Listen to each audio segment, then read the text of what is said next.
everybody! Welcome to Storytime with Fairfield County Library. My name's Miss Nina and I am so excited for Storytime today. Are you guys ready? Okay, awesome! March 20th was the first day of spring. So this week we're going to be reading books that are all about the season of spring and things that grow.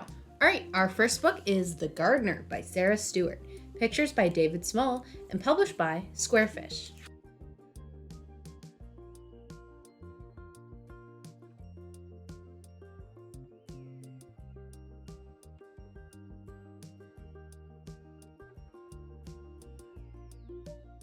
August 27, 1935. Dear Uncle Jim, Grandma told us after supper that you want me to come to the city and live with you until things get better. Did she tell you that Papa has been out of work for a long time and no one asked Mama to make dresses anymore? We all cried, even Papa. But then Mama made us laugh with her stories about you chasing her up trees when you were both little. Did you really do that? I'm small but strong, and I'll help you all I can. However, Grandma said to finish my schoolwork before doing anything else. Your niece, Lydia Grace Finch.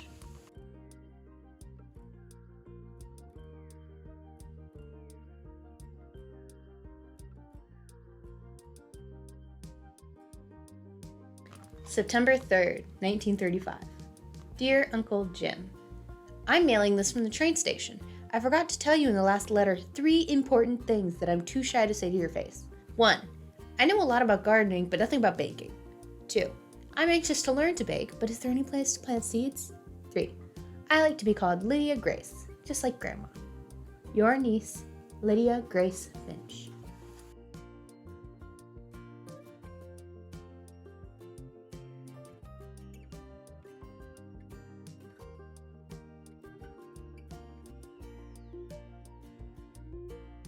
On the Train, September 4th, 1935. Dear Mama, I feel so pretty in your dress that you made over for me. I hope you don't miss it too much. Dear Papa, I haven't forgotten what you said about recognizing Uncle Jim. Just look for Mama's face with a big nose and mustache. I promise not to tell him. Does he have a sense of humor? And dearest Grandma, thank you for the seeds. The train is rocking me to sleep, and every time I doze off, I dream of gardens.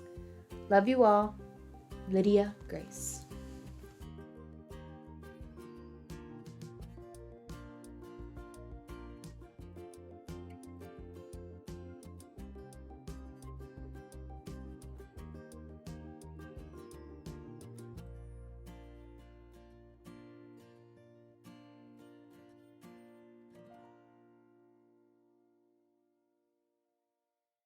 September 5th, 1935.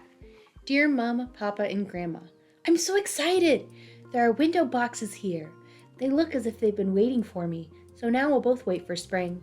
And Grandma, the sun shines down on the corner where I live and work. Love to all, Lydia Grace. P.S. Uncle Jim doesn't smile.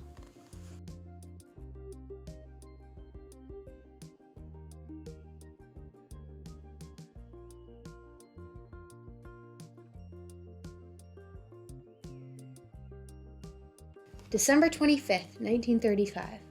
Dear Mama, Papa, and Grandma, I adore the seed catalogs you sent for Christmas. And Grandma, thank you for all the bulbs. I hope you received my drawings. I wrote a long poem for Uncle Jim. He didn't smile, but I think he liked it. He read it aloud, then put it in his shirt pocket and patted it. Love to all, Lydia Grace.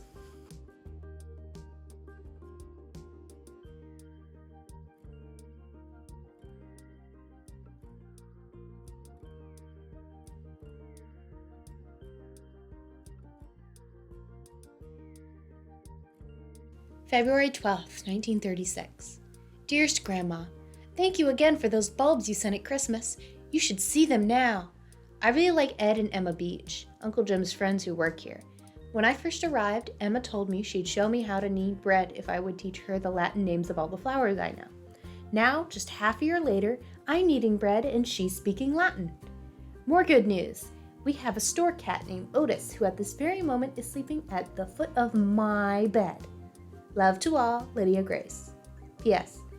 Uncle Jim isn't smiling yet, but I'm hoping for a smile soon.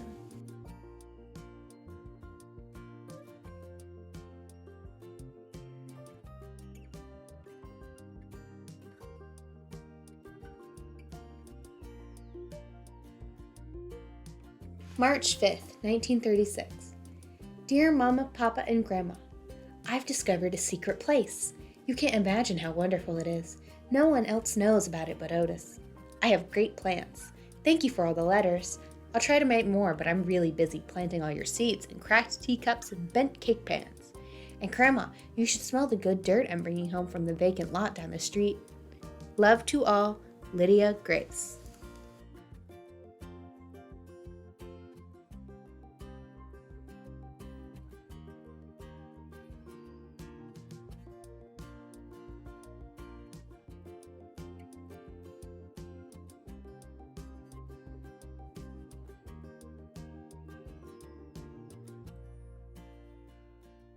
April 27th, 1936. Dearest Grandma, all the seeds and roots are sprouting. I can hear you saying, April showers bring May flowers. Emma and I are sprucing up the bakery, and I'm playing a great trick on Uncle Jim. He sees me reading my mail, planting seeds in the window boxes, going to school, doing my homework, sweeping the floor, but he never sees me working in my secret place. Love to all, Lydia Grace. P.S. I'm planning on a big smile from Uncle Jim in the near future.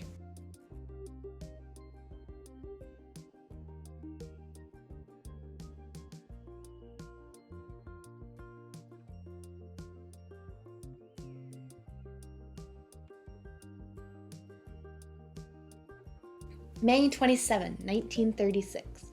Dear Mama, Papa, and Grandma, you should have heard Emma laugh today when I opened your letter and dirt fell out onto the sidewalk. Thank you for all the baby plants. They survived the trip in the big envelope. More about Emma. She's helping me with the secret place. Hurrah! Love to all, Lydia Grace. P.S. I saw Uncle Jim almost smile today. The store was full, well, almost full, of customers.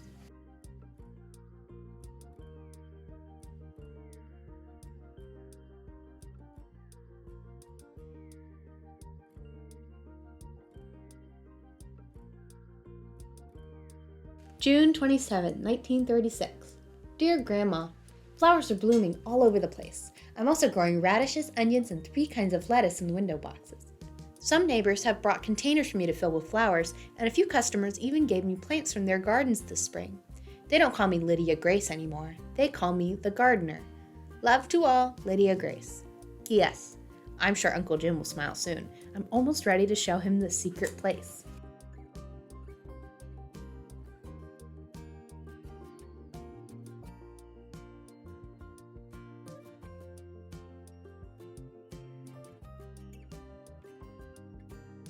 July 4, 1936. Dearest Mama, Papa, and Grandma, I am bursting with happiness. The entire city seems so beautiful, especially this morning. The secret place is ready for Uncle Jim. At noon, the store will close for the holiday, and then we'll bring him up to the roof. I've tried to remember everything you've ever taught me about beauty. Love to all, Lydia Grace. P.S. I can already imagine Uncle Jim's smile.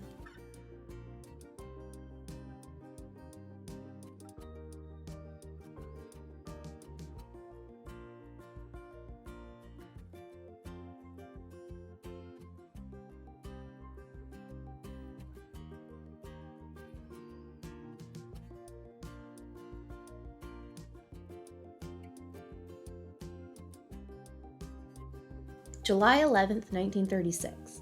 Dear Mama, Papa, and Grandma, my heart is pounding so hard I'm sure the customers can hear it downstairs. At lunch today, Uncle Jim put the close sign on the door and told Ed and Emma and me to go upstairs and wait. He appeared with the most amazing cake I've ever seen, covered in flowers. I truly believe that cake equals 1,000 smiles. And then he took your letter out of his pocket with the news of Papa's job. I'm coming home! Love to all and see you soon, Lydia Grace. P.S. Grandma, I've given all of my plants to Emma. I can't wait to help you in your garden again. We gardeners never retire.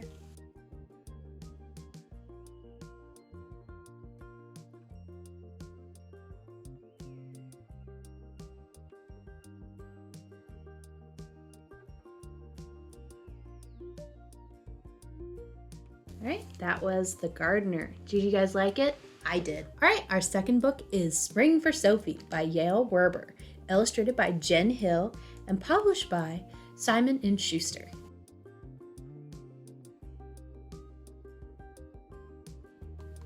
When will spring be here?" Sophie asked her mom. "Spring comes slowly," her mom told her.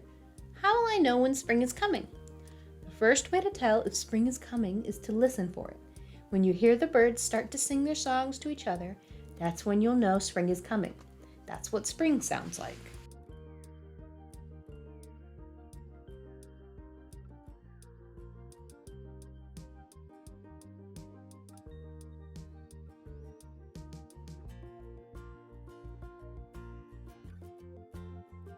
So Sophie listened.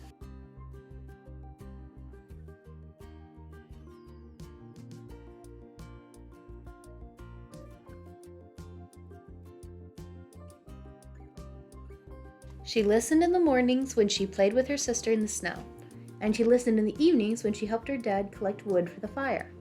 At first she couldn't hear anything except for how quiet the world was when it was covered in snow, but one day as she walked with her mom to get the mail, she heard the first chirps.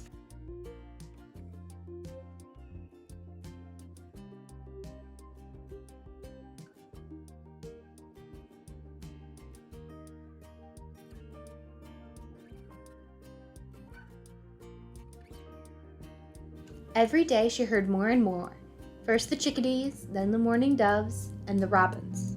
Soon she could hear all kinds of birds calling to each other, announcing that spring's coming.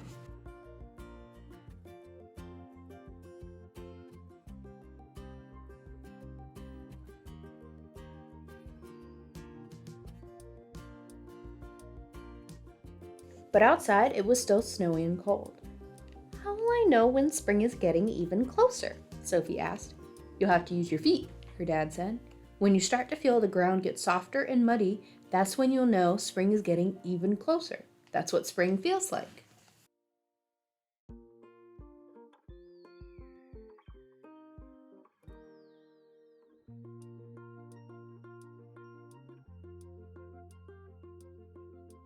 So Sophie paid extra attention to her feet.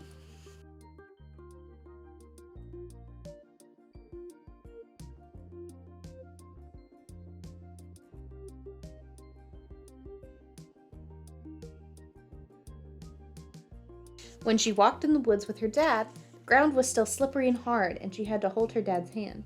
When she walked shadow with her mom, everything still felt icy, but then one day the ground felt softer than before, and the snow was slushier, and pretty soon her boots started sinking into the ground instead of slipping on top of it. Sophie felt spring getting closer.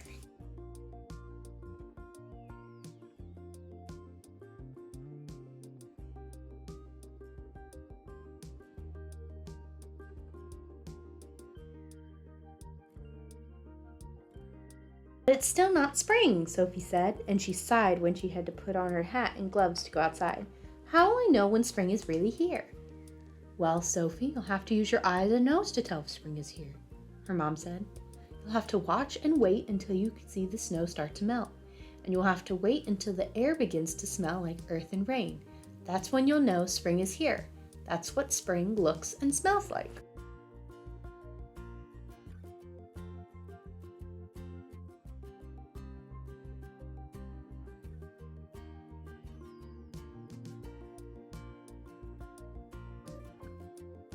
So Sophie watched.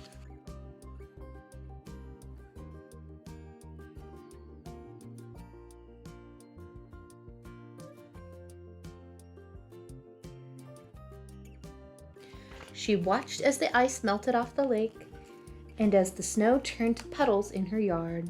She watched as flowers pushed up from under the ground and showed their stems, and she watched as new moss covered the rocks in the woods.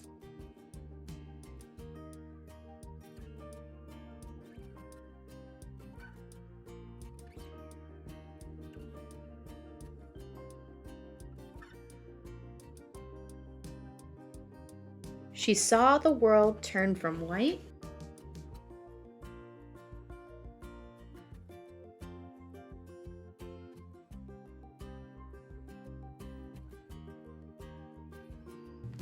to green.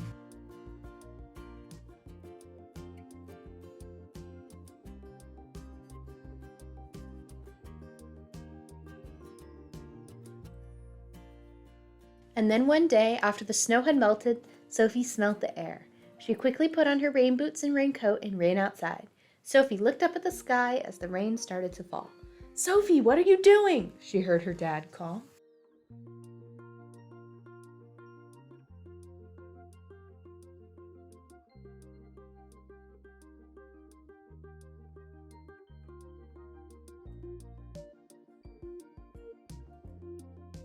"Now I know spring is here," she called, "because this is what spring tastes like."